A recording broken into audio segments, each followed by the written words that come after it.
Hello hello hello hello, कैसे हैं आप बच्चे? All good. स्टार्ट करें आपके सीए फाउंडेशन का कोर्स। आपका फेवरेट सब्जेक्ट जो मैं आपको पढ़ाने जा रहा हूँ, बिजनेस लॉ। बहुत ही आसान सा सब्जेक्ट है बेटा जो मैं आपको पढ़ाने जा रहा हूँ और आपका फेवरेट बनाने वाला हूँ मैं, सीए लवली ढींगा। आपके लिए ये कोर्स बहुत ही आसान करने वाला हूँ। अब बच्चे हम कोर्स स्टार्ट करते हैं। आप सबको ना मैंने डेमो लेक्चर में बताया ही था कि हमारे कोर्स में 5 एक्ट्स हैं। उनमें से जो मैं सबसे पहले स्टार्ट करने जा रहा हूँ बेटा, उस एक्ट का नाम है the sale of goods act 1930। आप सबको भी बोलना पड़ेगा मेरे साथ। जो एक्ट मैं स्टार्ट करने जा रहा हूँ उसका नाम क्या है? The sale of goods act 1930। बहुत ही आसान। The sale of goods act 1930। First act जो हम स्टार्ट करने जा रहे हैं उसका नाम है बेटा the sale of goods act 1930। ठीक है, बहुत ही आसान है, एग्जाम पॉइंट ऑफ व्यू से बहुत ही इंपॉर्टेंट है। अप्रोक्सीमेटली 16 मार्क्स का आपके एग्जाम में पूछा जाएगा, तो आप सब इसके मार्क्स से ही इंपॉर्टेंस समझ पा रहे हैं, इसके मार्क्स से ही इस एक्ट की इंपॉर्टेंस समझ पा रहे हैं। एक्ट का नाम क्या है? The sale of goods act 1930। आप सबको बोलना पड़ेगा, एक्ट का नाम क्या है? The sale of goods act 1930, है ना। अब बात करते हैं ये एक्ट आया कैसे। ये एक्ट आया कैसे बेटा? ओरिजिनली जब इंडियन कॉन्ट्रैक्ट एक्ट बना था, जब इंडियन कॉन्ट्रैक्ट एक्ट बना था, ये उसका पार्ट था। Original contract act, Indian contract act का ये पार्ट है। मैं आपको कुछ बात बताने जा रहा हूं, आप सारे पहले समझें। एक्चुअल में जो आपका इंडियन कॉन्ट्रैक्ट एक्ट है, आपका जो बच्चे इंडियन कॉन्ट्रैक्ट एक्ट है, जब 1872 इंडियन कॉन्ट्रैक्ट एक्ट 1872 के अंदर सेक्शन 1 से लेकर 266 थे। जिस समय ओरिजिनली इंडियन कॉन्ट्रैक्ट एक्ट बना था, तो बच्चे उसके अंदर सेक्शन 1 से लेकर 266 थे। यानी पूरा ओरिजिनल कॉन्ट्रैक्ट एक्ट जब बना था उसमें 266 पैराग्राफ थे। उन्हीं कॉन्ट्रैक्ट एक्ट में से ये सेल ऑफ गुड्स एक्ट बनाया गया है। कैसे बनाया गया है मैं आपको बताता हूँ। इंडियन कॉन्ट्रैक्ट एक्ट क्या है, कैसा था, उसके बारे में फिर हम sale of goods act start कर पाएंगे बच्चों। देखो, इंडियन कॉन्ट्रैक्ट एक्ट में सेक्शन 1 से लेकर 75 जो है वो हमारे सीए फाउंडेशन के कोर्स में है। वो हमारे सीए फाउंडेशन के कोर्स में है। इसमें हमने क्या सीखना होता है बेटा कि जनरल कॉन्ट्रैक्ट कैसे बनाए जाते हैं, एक कॉन्ट्रैक्ट कैसे बनाया जाता है, ये हमने जनरल कॉन्ट्रैक्ट के अंदर सीखना है और ये हमारे सीए फाउंडेशन के कोर्स में है। अब बात आती है सेक्शन नंबर 76 से लेकर 123, सेक्शन नंबर 76 से लेकर 123 जो है, क्या कर दिया गया था? इंडियन कॉन्ट्रैक्ट एक्ट में से माइनस कर दिया गया था और उससे एक अलग एक्ट बना लिया गया था। और वही एक्ट हम स्टार्ट करने जा रहे हैं जिसका नाम क्या है? The sale of goods act 1930। यानी 76 से लेकर जो 123 सेक्शन थे, इसे इंडियन कॉन्ट्रैक्ट एक्ट से माइनस कर दिया गया और इससे क्या बना दिया गया बेटा? The sale of goods act 1930। The sale of goods act 1930, यानी लेट्स से ये इंडियन कॉन्ट्रैक्ट एक्ट था। इसके अंदर ये इंडियन कॉन्ट्रैक्ट एक्ट है 1872। इसके अंदर सेक्शन 1 से लेकर 266 है। हमने क्या करा, यहां से 76 से लेकर 123, 76 से लेकर 123 इस एक्ट से माइनस कर दिए और इससे एक नया एक्ट बना दिया गया। कौन सा? The sale of goods act. क्या बना दिया गया बेटा? The sale of goods act 1930।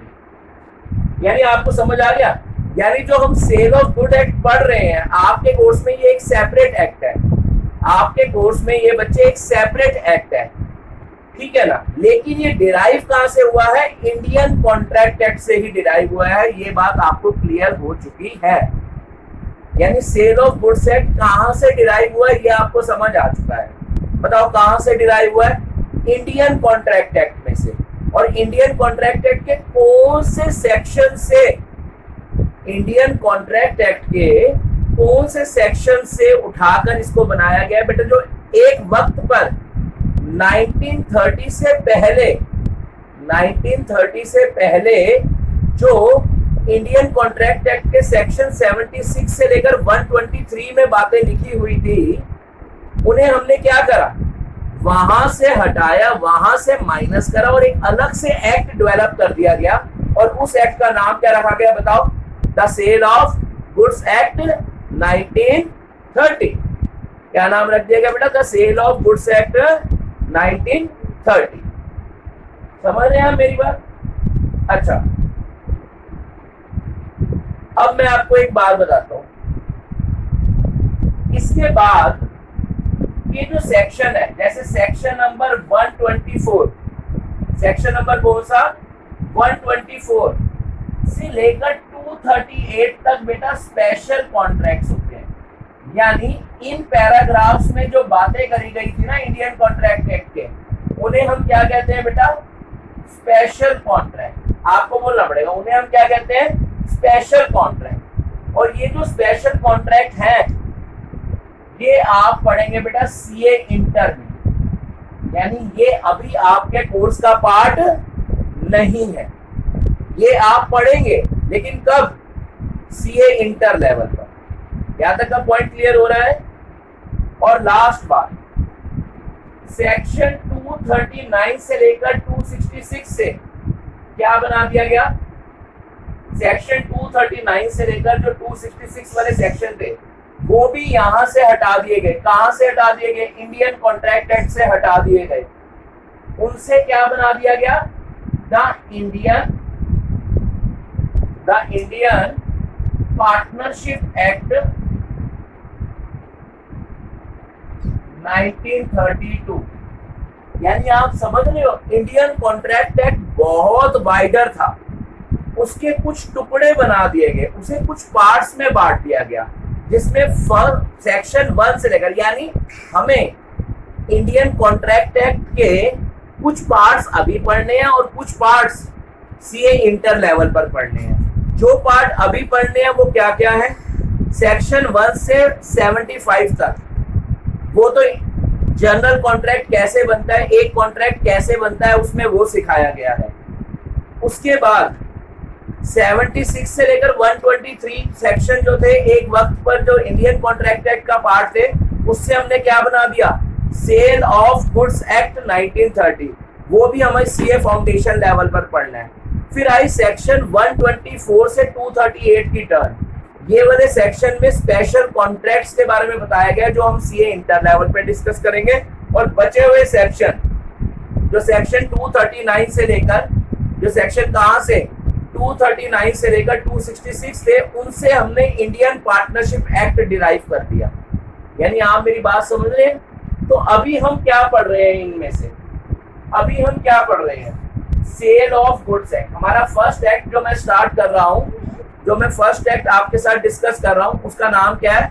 The sale of goods act 1930। आप सबको भी बोलना पड़ेगा, क्या नाम है बच्चे उसका? The sale of goods act 1930।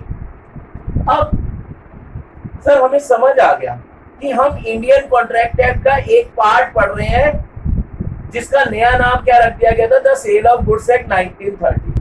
अब दो बात, अब इसके अंदर बात जरा सुनो। सर इसकी असेंट डेट क्या थी? ये एक्ट की असेंट डेट क्या थी बेटा? एक महान दिन यानी 15 मार्च 1930 बोलना पड़ेगा। क्या? 15 मार्च 1930 यानी प्रेसिडेंट ने 15 मार्च 1930 को इसके लिए सहमति दे दी थी। तो क्या सर इसकी कमेंसमेंट कब से हुई थी? कमेंसमेंट वर्ड का मतलब बच्चे बताओ क्या होता है? Applicable from. कमेंसमेंट शब्द का मतलब क्या होता है? Applicable from. कब से ये एक्ट एप्लीकेबल हुआ था बेटा? ये एक्ट एप्लीकेबल हुआ था 1 जुलाई 1930 से। आप सबको बोलना पड़ेगा ये एक्ट एप्लीकेबल हुआ था कब से? 1 जुलाई 1930 से। आप सबको बेटा नोटिंग की टेंशन नहीं लेनी, आप सबको नोटिंग की टेंशन नहीं लेनी। मैं इसकी नोटिंग डिस्क्रिप्शन बॉक्स में अपलोड कर दूंगा, मैं इसकी नोटिंग डिस्क्रिप्शन में अपलोड कर दूंगा, तो आपको नोटिंग की टेंशन नहीं लेनी और आपको बस कॉन्सेप्ट पे फोकस करना। नोटिंग में आपको डिस्क्रिप्शन बॉक्स में सेंड कर दूंगा, ठीक है ना? चलो बहुत ही बढ़िया। अब मैंने अभी आपके साथ क्या पढ़ा?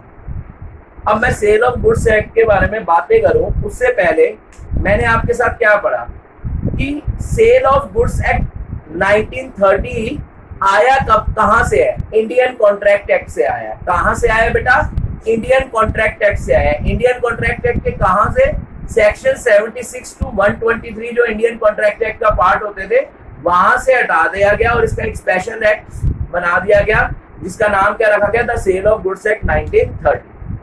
अच्छा, कमाल की बात अब की कि इसे असेंट कब मिली थी? सेल ऑफ गुड्स एक्ट को असेंट कब मिली थी बेटा? इसको असेंट मिली थी 15 मार्च 1930 को। आपको बोलना पड़ेगा कब मिली थी? 15 मार्च 1930 को। और जबकि ये एप्लीकेबल फ्रॉम, ये एप्लीकेबल कब से हुआ? 1 जुलाई 1930 से। यहां तक के पॉइंट क्लियर है बच्चे? आप पक्का? दो बातें आपको पता होनी चाहिए, डिराइव कहां से हुआ, इसकी असेंट डेट क्या है और लास्ट एप्लीकेबल डेट क्या है, यानी हमारे इंडिया में कब से एप्लीकेबल हुआ था। यहां तक का पॉइंट क्लियर है? मैं रब कर रहा हूं, आपको हल्की सी भी टेंशन नहीं लेनी नोटिंग की। नोटिंग में अपलोड करने वाला हूं, ठीक है ना? चलो बहुत बढ़िया।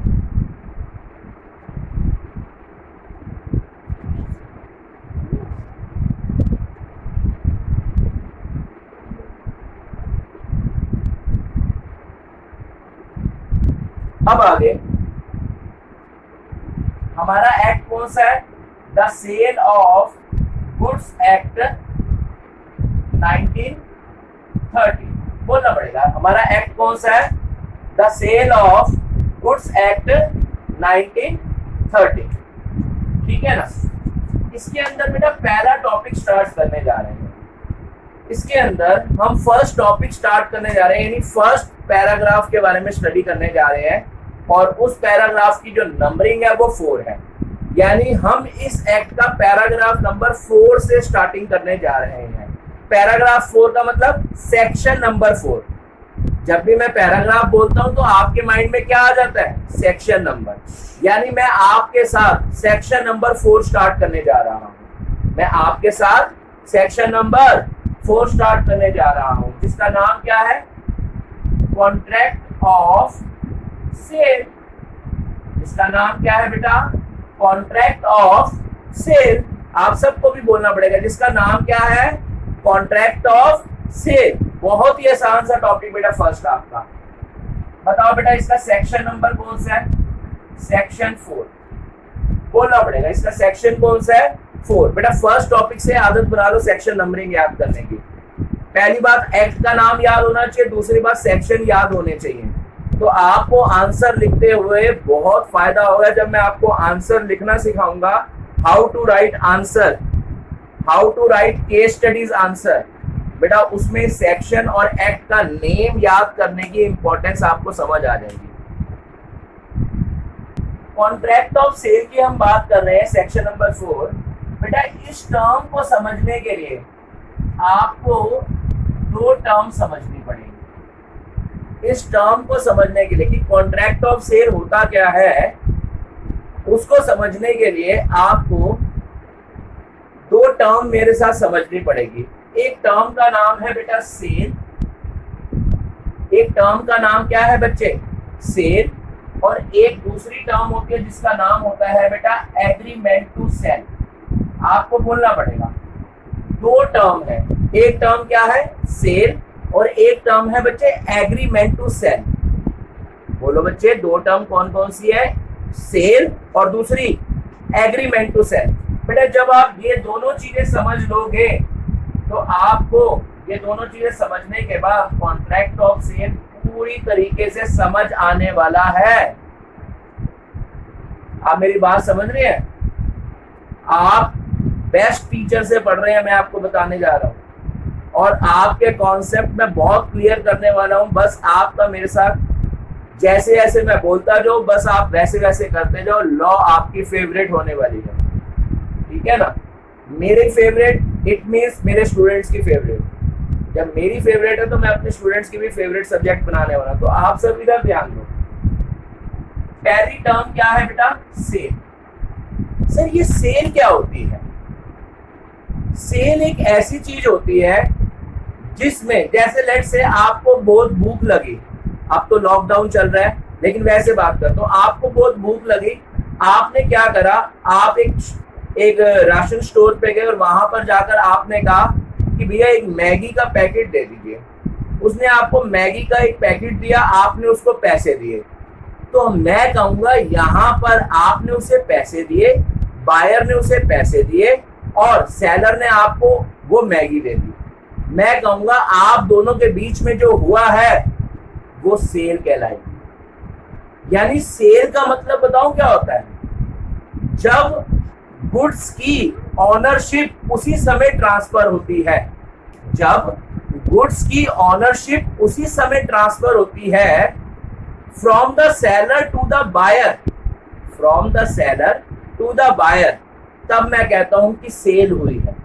यानी सेल का मतलब बताओ क्या हो गया, सेल का मतलब हो गया जहां पर transfer of ownership of the goods, transfer of ownership of the goods from the seller to the buyer। Sale का मतलब क्या होता है, जहां पर ownership of the goods immediately transfer हो रही है from the seller to the buyer. अभी तक सेलर मालिक था, आपने उसके पैसे दिए, अब उस मैगी के मालिक आप हो गए। तो यानी जब इमीडिएटली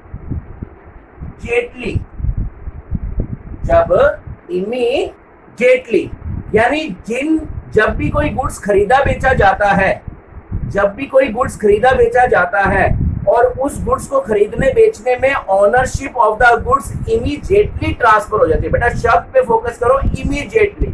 कौन सा जेटली, इमीडिएटली। जब गुड्स की ऑनरशिप इमीडिएटली ट्रांसफर हो जाती है from the seller to the buyer, तो मैं कहता हूं उन दोनों के बीच में जो हुआ है वो क्या है, सेल। मैं क्या कहता हूं बेटा, उन दोनों के बीच में जो हुआ है वो क्या हुई है, सेल। तो हमें पहली टर्म समझ आने लग गई है। सेल का मतलब क्या होता है, सेल का मतलब immediately transfer of ownership, sale का मतलब immediately transfer of ownership from the seller to the buyer, from the seller to the buyer. यानी जब ऑनरशिप उसी समय ट्रांसफर हो रही होती है, जब ऑनरशिप उसी समय ट्रांसफर हो रही होती है तो मैं कहता हूं सेल हो रही है। और जब ownership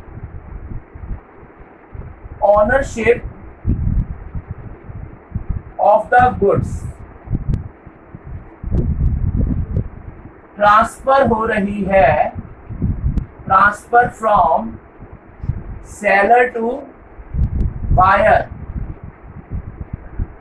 either at ownership of the goods transfer from seller to buyer either at future date, बोलना पड़ेगा either at future date, आगे की बात बाद में करेंगे। यानी जब ऑनरशिप अभी नहीं ट्रांसफर हो रही, ऑनरशिप ट्रांसफर होगी फ्यूचर में, तो मैं कहूंगा यार बायर और सेलर के बीच में जो बन रहा है ना, वो बन रहा है agreement to cell.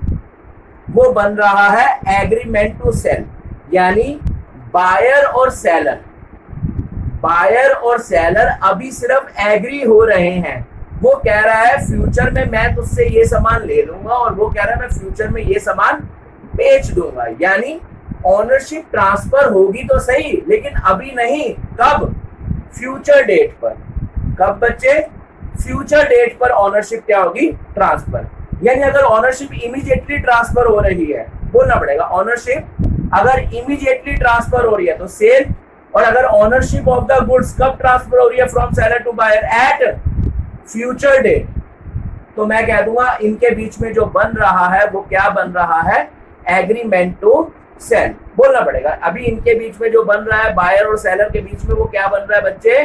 Agreement to sale. यहां तक के पॉइंट क्लियर है आपको? पक्का वाला? मैं क्या कहूंगा, इन दोनों के बीच में जो बन रहा है वो क्या बन रहा है? Agreement to sale. पक्का? चलो जी सर, एग्रीमेंट टू सेल का एक और केस भी है। क्या है बेटा? Subject to some condition, subject to some condition thereafter to be fulfilled। यानी ओनरशिप ट्रांसफर होगी लेकिन कुछ शर्तों के बाद। ओनरशिप ट्रांसफर होगी लेकिन कुछ शर्तों के बाद। सर एक एग्जांपल बता दो, एक एग्जांपल बता दो। ए ने बी को ये कहा if I get my new car,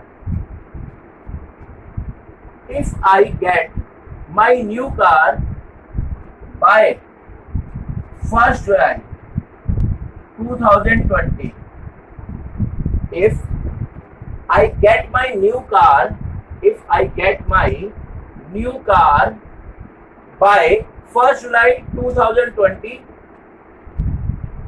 I will sell you my old car to you at 5 lakh।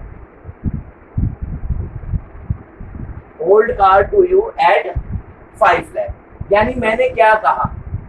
मैंने ये कहा अगर आज है लेट्स से 21 जुलाई, सॉरी आज है 21 अप्रैल 2020 है आज, और 21 अप्रैल 2020 को ए ने बी को कहा कि अगर 1 जुलाई तक मेरी नई कार आ गई, अगर 1 जुलाई तक मेरी नई कार आ गई तो मैं अपनी पुरानी कार तुम्हें 5 लाख में बेच दूंगा। अगर 1 जुलाई तक मेरी न्यू कार आ गई तो मैं अपनी पुरानी कार तुम्हें बेच दूंगा। यानी अगर बेटा जिस भी जगह इफ वर्ड आ जाए ना तो समझ लो ये कंडीशन है। अगर ऐसा होगा, कंडीशन वर्ड का मतलब क्या होता है? अगर ऐसा होगा तो ही कॉन्ट्रैक्ट बन पाएगा, अदरवाइज नहीं।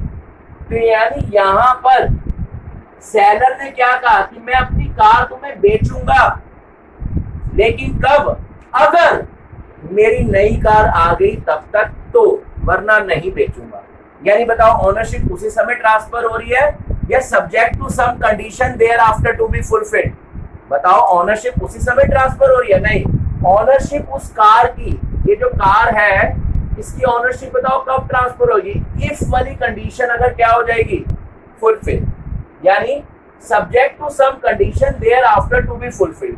जब ओनरशिप ऑफ द गुड्स, जब ओनरशिप ऑफ द गुड्स, बोलना पड़ेगा, जब ownership of the goods transfer हो रही है फ्रॉम सेलर टू बायर, लेकिन कब हो रही है? जब वो कंडीशन पूरी हो जाए, जो शर्त रखी गई है वो शर्त अगर पूरी हो जाए।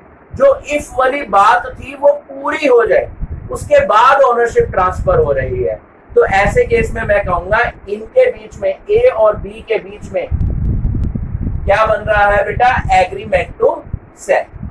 चलो एक बार अभी रिवाइज करते हैं अभी तक की बातें, फिर इस कहानी में और कुछ बातें डालते हैं।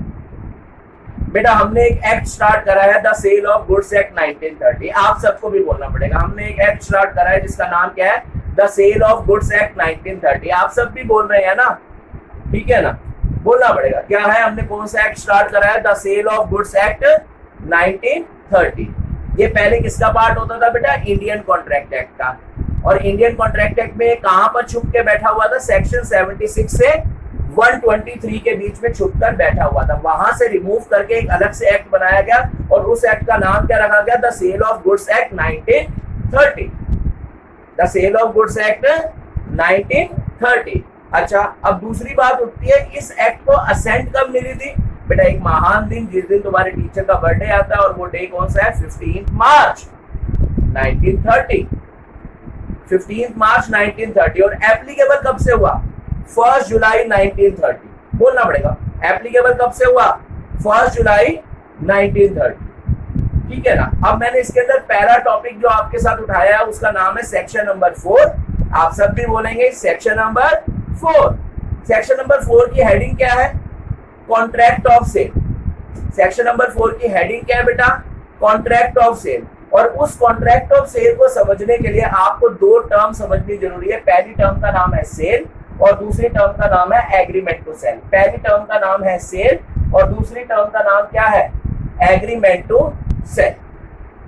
बोलो यहां तक की बातें समझ आ रही है। अब मैं आपसे मैं पूछ रहा हूं, आप मुझे बताओगे, अगर गुड्स की ऑनरशिप उसी समय ट्रांसफर हो रही है फ्रॉम सेलर टू बायर, अगर गुड्स की ऑनरशिप उसी समय ट्रांसफर हो रही है फ्रॉम सेलर टू बायर, तो मैं क्या कहूंगा, ऑनरशिप कब ट्रांसफर हो रही है, इमीडिएटली। तो बताओ बेटा ये सेल होना चाहिए या एग्रीमेंट टू सेल होना चाहिए। मैं आपकी आवाज सुन रहा हूं, सर ये तो सेल होना चाहिए। ठीक बताया बेटा, इसको कहेंगे क्या कि सेल ही हुई है। लेकिन अगर ऑनरशिप ट्रांसफर हो रही है आइदर एट फ्यूचर डेट, अभी नहीं हो रही, फ्यूचर में ऑनरशिप ट्रांसफर होगी, अभी तो आप सिर्फ एग्री हो रहे हो, तो मैं इसको क्या नाम दूंगा बताओ, एग्रीमेंट टू सेल। सर हमारा भी बोलने का मन है, बोल दो, क्या नाम दूंगा इसे, एग्रीमेंट टू सेल।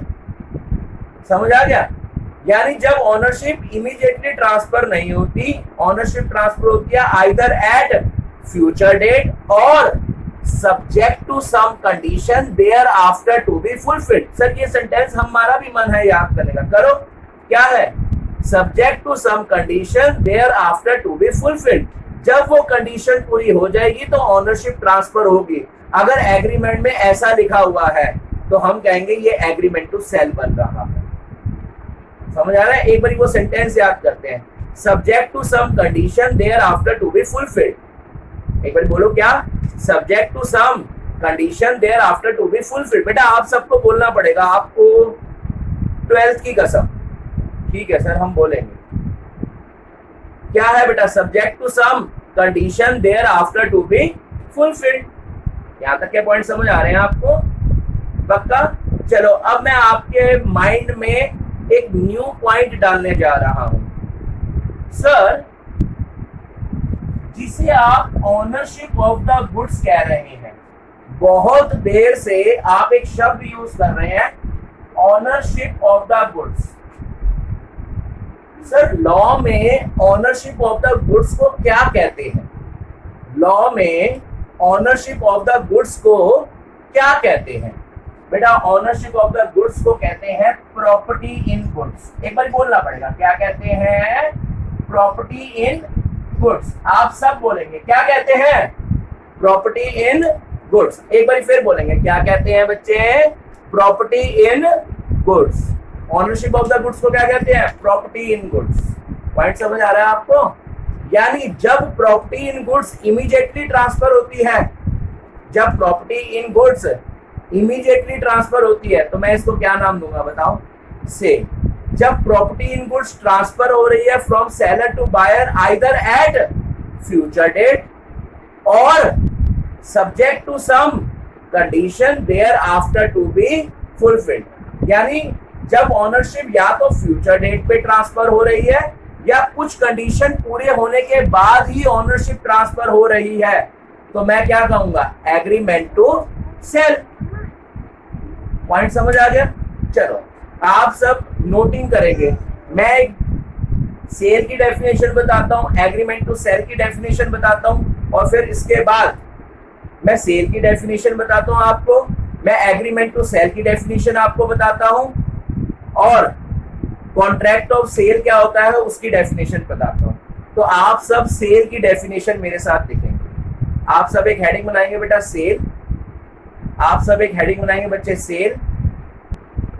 चलो आप सब सेल की डेफिनेशन लिखो। क्या है? लिखो, it is a contract of sale, बोलना पड़ेगा, it is a contract of sale whereby, it is a contract of sale comma whereby the property in goods, whereby the property in goods, property in goods की bracket में आप लिखेंगे क्या, ownership of the goods. Property in goods की bracket में आप क्या लिखेंगे बताओ, ownership of the goods, bracket close. मैंने क्या लिखा, it is a contract of sale whereby the property in goods, bracket में ownership of the goods is immediately transferred from seller to buyer, from seller to buyer for a price,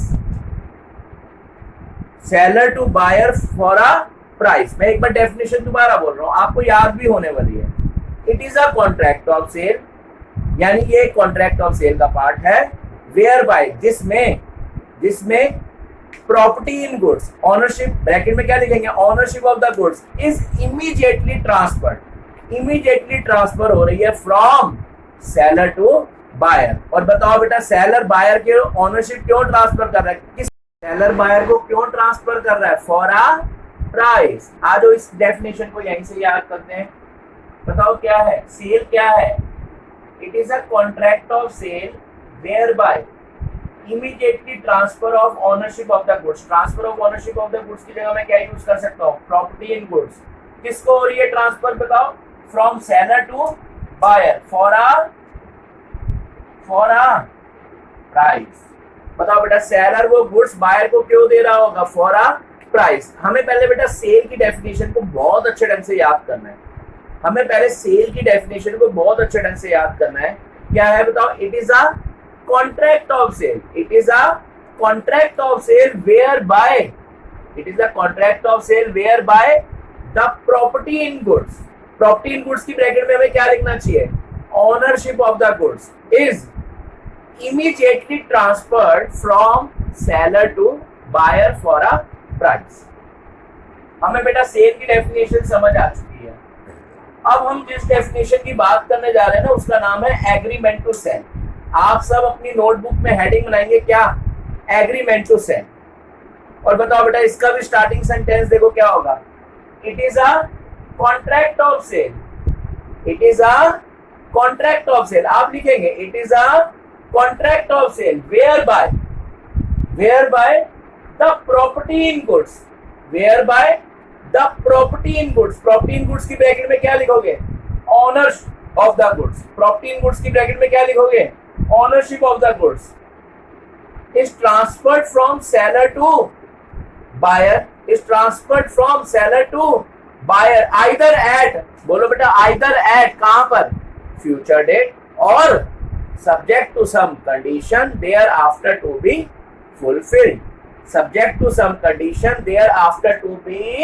fulfilled, बोलना पड़ेगा, subject to some condition thereafter to be fulfilled। Point clear हो रहा है बच्चे यहाँ तक का? चलो आपने दो डेफिनेशन मेरे साथ लिख भी दी, अब आप एक डेफिनेशन और लिखेंगे, कॉन्ट्रैक्ट ऑफ सेल। अब आप एक हेडिंग बनाएंगे अब आपके लिए इजी हो जाएगा ना बेटा, आपको सेल वर्ड समझ आ गया, एग्रीमेंट टू सेल समझ आ गया। अब मैं आपके साथ एक डेफिनेशन लिखवा रहा हूं, आप लिखना स्टार्ट करो। It is a contract comma whereby it is a contract whereby the seller, बेटा इसके बाद पहली बुलेट बनाओ, इसके बाद पहली बुलेट बनाओ, it is the contract whereby the seller, पहली बुलेट बनाओ, लिखो ट्रांसफर, ट्रांसफर के बाद लिखो और लिखने के बाद सेकंड बुलेट बनाओ, एग्रीज टू ट्रांसफर। आपने अभी तक डेफिनेशन में क्या लिखा, it is a contract whereby the seller, फिर फर्स्ट बुलेट बनाई और उसमें आपने क्या लिखा, वेयर बाय द सेलर, फिर फर्स्ट बुलेट बनाई उसमें आपने लिखा ट्रांसफर, और फिर सेकंड बुलेट बनाई उसमें क्या लिखा, एग्रीज टू ट्रांसफर। क्या, अब नॉर्मल सेंटेंस में लिखना स्टार्ट कर दो। प्रॉपर्टी इन गुड्स ब्रैकेट में ownership of the goods to the buyer, bracket में ownership of the goods to the buyer, the property in goods bracket में ownership of the goods to the buyer for a price. ये definition भी complete होगी। अब मैंने क्या बोली, definition को बहुत ध्यान से सुनो। It is a contract whereby the seller transfer और agrees to transfer the property in goods to the buyer for a price. अब जरा इसमें दो वर्ड यूज हुए हैं, ट्रांसफर और एग्रीज टू ट्रांसफर। आपको पता है ये ट्रांसफर शब्द इसलिए यूज हुआ है कि एक ऐसा कॉन्ट्रैक्ट जिसमें सेलर ट्रांसफर कर रहा है वो हो गया सेल, और एक ऐसा कॉन्ट्रैक्ट जिसमें सेलर एग्रीज टू ट्रांसफर वो क्या हो गया बताओ, एग्रीमेंट टू सेल। वो क्या हो गया बच्चे, एग्रीमेंट टू सेल। देखो क्या सेंटेंस, इस डेफिनेशन में वर्डिंग को बेटा पकड़ो, क्या कह रहा है, इट इज अ कॉन्ट्रैक्ट, ये एक ऐसा कॉन्ट्रैक्ट है जिसमें सेलर ट्रांसफर कर रहा है। बताओ ट्रांसफर शब्द किस लिए यूज हुआ है, सेल के लिए। ट्रांसफर शब्द किस लिए यूज हुआ है, सेल के लिए। और एग्रीज टू ट्रांसफर शब्द किस लिए यूज हुआ है, एग्रीमेंट टू सेल के लिए, जिसमें सेलर ट्रांसफर कर रहा है या एग्री हो रहा है ट्रांसफर करने के लिए ownership of the goods to the buyer for a price. यहां तक का पॉइंट। इन डेफिनेशन के बाद मैं आपके साथ एक नोट डिस्कस करता हूं। इस डेफिनेशन के बाद मैं आपके साथ एक नोट डिस्कस करूंगा। ये नोट बताऊं क्या कहता है कि जो एग्रीमेंट टू सेल है, जो एग्रीमेंट टू क्या है बेटा, सेल, एक दिन ये भी सेल बन जाएगा। एग्रीमेंट टू सेल जो है बेटा ये भी एक दिन किसमें कन्वर्ट हो जाएगा, सेल में। यानी जिसे अभी तक आप एग्रीमेंट टू सेल कह रहे हैं, एक वक्त पर जाकर ये क्या बन जाएगा, सेल। और वो वक्त क्या होगा बताओ, बताओ। पहला, जब वो फ्यूचर डेट अलैप्स हो जाएगी, जब वो फ्यूचर डेट अलैप्स मतलब बीत जाएगी, खत्म। जब वो फ्यूचर डेट खत्म हो जाएगी, अलैप्स हो जाएगी।